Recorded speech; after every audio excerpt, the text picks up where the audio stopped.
Magandang umaga po sa inyong lahat. Ako po si June and welcome sa panibagong episode ng ating vlog. Congressman Ace Barbers ipakukulong po ng 37 noisy vloggers. Nako. Delikado po ito dahil sinampahan na po ng kaso si Ace Barbers ng mga noisy vloggers na pinangungunahan po ni Trixie Cruz Angeles, Lorraine Badoy at iba pa. At pag-uusapan din po natin PhilHealth, balak po ipa-overhaul. Ang sabi po ng Supreme Court Justice, yung mga board members, si Bakina, palitan na po ng iba. Yan po ang pag-uusapan natin. Unahin na po natin itong si Ace Barbers. Nahaharap po sa kasong libel case dahil ito po ay maliit na kaso lang naman, pero dito masusubukan kung gaano ka-powerful, kung gaano makapangyarihan si Ace Barbers. Kailangan niya pong harapin ito at patunayan yung kanyang mga akusasyon sa aming mga vloggers, especially DDS vloggers, dahil sinabihan niya po kami ng pogo vlogger, mga pinapasweldo ng mga narco vlogger, pinapasweldo ng mga drug lord, mga sugal na pogo vloggers. Yan ang paratang sa amin At kami daw ay pro-China o connected sa China. Parang binabudgetan kami ng China. Ganun po ba? At iba pang mga paratang.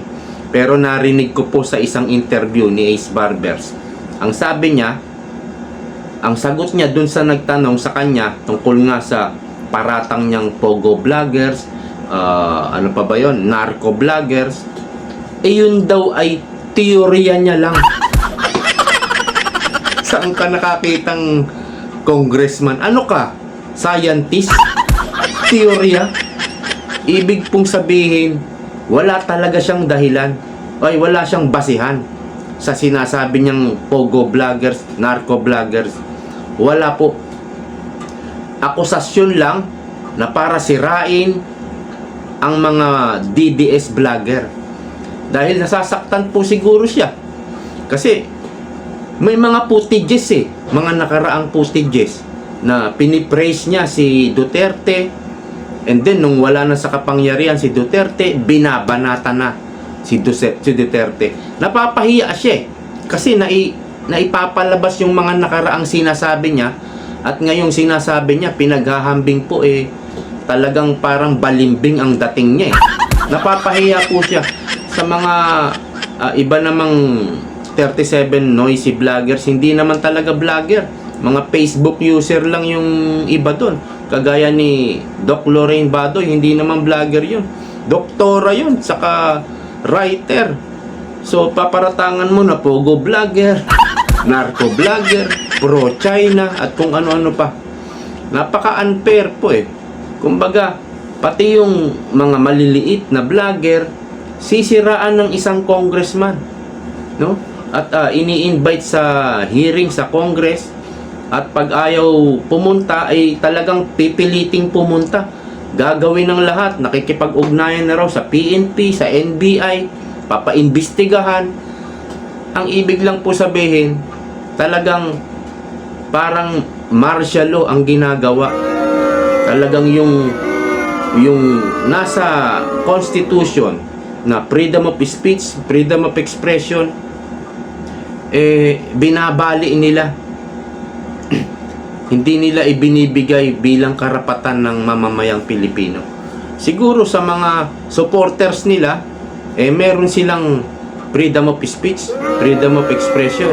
Pero pag mga kalaban na nila, hindi nila binibigay yung batas na yon na para sa amin. Napaka-unfair, di po ba? At yung pagparatang niya nga doon sa mga 37 vloggers na yon, wala naman talagang basehan.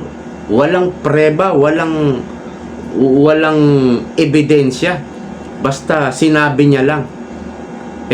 Dito po sa pagsasampa ng kaso sa inyo, kailangan nyo pong patunayan yung mga sinasabi nyo. Nung nakaraan lang, nasabi ko nga kanina, teorya lang pala yun. Opo, meron po siyang interview nun. Di ko lang alam kung saan, pero lahat ng Kung gusto niyo i-search lahat ng interview niya tungkol sa mga vloggers, makikita niyo, maririnig niyo. Sinabi niya yon na teorya lang yon. Hindi yun ebidensya, hindi yung preba. Sinabi niya lang yan para masira. Masira talaga yung reputasyon ng mga vlogger, para walang maniwala sa mga vlogger.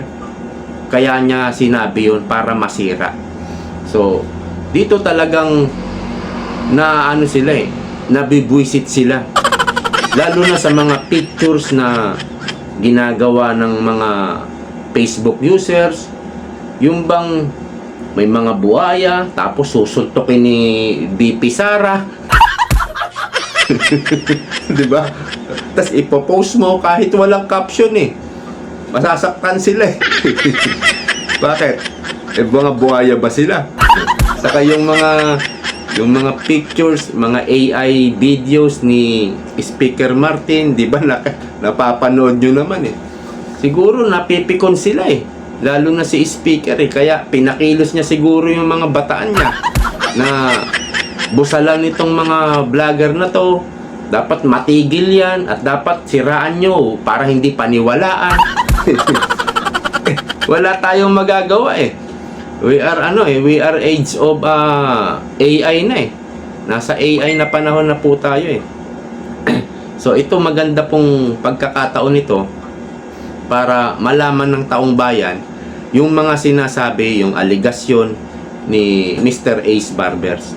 So dito naman po tayo sa sinabi po ng Supreme Court Justice na si Justice Antonio Co, na dapat daw po teka nga, basahin nga natin para eksakto yung sasabihin natin. Ito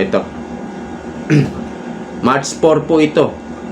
Siguro panahon na para i-overhaul ang PhilHealth at palitan ang board dahil hindi nila sinusunod ang batas. Kita niyo yan? Dapat maano na to, malagay na to sa ombudsman itong mga board member na to. Supreme Court Justice Co sinabi na i-overhaul. Ibig sabihin talagang balik ta rin pagpaging yung PhilHealth na yan. Yung bang malaki ang gawing pagbabago dyan para mawala yung mga corruption dyan. Ang laki kasing pera na nandyan. Halos lahat ng mga manggagawa ng mga Pilipino nagko-contribute dyan, na umaasa sa pangako nila na mayroon silang maitutulong kapag tayo ay nagkasakit. Pangako po yun pangako. Kaya po dinesign niyang ganyan dahil meron silang pangako na balang araw pag kayo nagkasakit, maibabalik sa inyo yan. Kaya lang, sobrang katiting lang yung naibabalik sa atin dahil wala na. Nabubulsa po yung perang pinaghihirapan, lalong-lalo na yung mga mahihirap na trabaho, yung mga nasa planta, nasa pabrika, talagang digmaan yung kanilang trabaho dyan. Ang hihirap ng trabaho dyan at madalas mainit ang trabaho nila, mainit yung temperature doon. Tapos kada sweldo kaltas. Tapos ang matindi nun, kukunin lang ng mga ang hirap lang talaga magsalita. Ang sarap magmura, di ba? Pag ganyan ang ginagawa sa pera ng bayan, talagang ang sasama nila. Masasama po sila. Pero ang dapat kasuhan dito, unang-una, si Recto. Siya ang utak niyan Siya yung inutusan ni PBBM na gumawa ng provision para may dahilan na pwede nilang kuhanin. Yan dapat si Recto ang unang-unang makasuhan. Pangalawa, yung nag-resign na presidente ng PhilHealth. Hindi ko na alam yung pangalan nun Pero doon sa hearing sa Senado, sinabi niya mismo, inutos yun ni PBBM sa kanya. Sinabi po yan ng presidente ng PhilHealth. yung dating presidente. So, pagdating naman kay PBBM, impeachable offense po yan. Eto, napatunayan na po. Huling ano na lang siguro to, huling hearing nila or anong tawag ba doon? Huling anong tawag ba doon? Argument. Meron pa yatang isang argument at maghahatol, magbababa na to ng hatol itong Supreme Court. Pero kahapon meron ng statement si Supreme Court Justice Ko na ibalik na yung 60 billion. At ito nga, itong suggestion niya na i-overhaul ang PhilHealth at palitan itong mga board members. wala talagang takot ngayon yung mga nasa ahensya ng gobyerno. Kasi nga, napakahina ng ating pinuno, ng ating leader. Mahina. Kumbaga, wala siyang pakialam. Sige, mga taong gobyerno, kung magnakaw, wala. Yari po talaga ang pera ng bayan dito sa administrasyon ni Marcos Jr.